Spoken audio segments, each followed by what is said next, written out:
Hi hello అందరికీ నమస్తే అండి. నా పేరు విద్యాస్ వంటిల్లు ఛానల్కి వెల్కమ్. ఈరోజు మనం గరం మసాలా రెసిపీ తెలుసుకోబోతున్నామండి. చాలా సింపుల్గా అథెంటిక్గా చాలా టేస్టీగా ఉంటుంది. ఫస్ట్ ఆఫ్ ఆల్ ఒక ప్యాన్లో ఒక పెద్ద కప్ ధనియాలు తీసుకోవాలండి. మినిమం 200 గ్రామ్స్ ఉంటాయి నేను తీసుకున్న ధనియాలు. దాంట్లోకి 2 టేబుల్ స్పూన్స్ జీలకర్ర యాడ్ చేసుకుంటున్నానండి. దాన్ని మంచిగా ఫ్రై చేసుకోవాలి. ఫస్ట్గా ధనియాలని యాడ్ చేసుకుని మీడియం ఫ్లేమ్లో బాగా రోస్ట్ చేసుకోవాలండి. ఒక 5 మినిట్స్ ధనియాలు వేగాక మనం జీలకర్రని యాడ్ చేసుకోవాలి. దాంట్లోకి ఒక స్పూన్ లవంగాలు చెక్క యాడ్ చేస్తున్నాను. అలాగే ఒక స్పూన్ మిరియాలు, 2 స్టార్ అనస్, 2 ఇలాచి, 2 మరాఠీ మొగ్గ యాడ్ చేస్తున్నాను. 2 బిర్యానీ ఆకుల్ని తుంచి వేసుకుంటున్నాను. వీటన్నిటిని మీడియం ఫ్లేమ్లో మంచిగా స్మెల్ వచ్చే వరకు ఫ్రై చేసుకోవాలండి.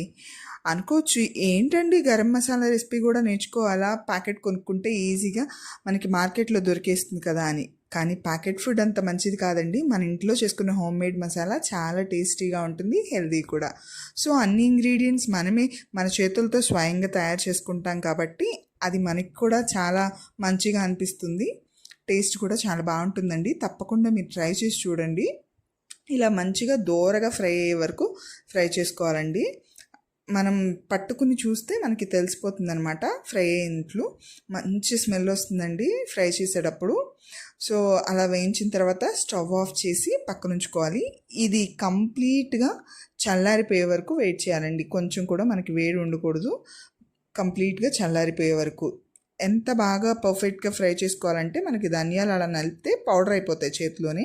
సో అట్లా ఫ్రై చేసుకోవాలన్నమాట. అలా ఫ్రై అయిన తర్వాత ధనియాలు, గరం మసాలా మిక్స్చర్ మొత్తాన్ని మిక్సీ జార్లో వేసుకుని ఫైన్గా పౌడర్ చేసుకోవాలి. ఫస్ట్ కోర్స్గా గ్రైండ్ చేసుకోవాలండి. ఆ తర్వాత దానిలోకి కొన్ని వెల్లుల్లిపాయ రెబ్బలు యాడ్ చేసుకోవాలండి. అంతే అండి, ఈజీ అయిపోయింది. చూసారా, హార్డ్లీ 5 మినిట్స్ కూడా పట్టదండి. 5 to 10 మినిట్స్ అంతే.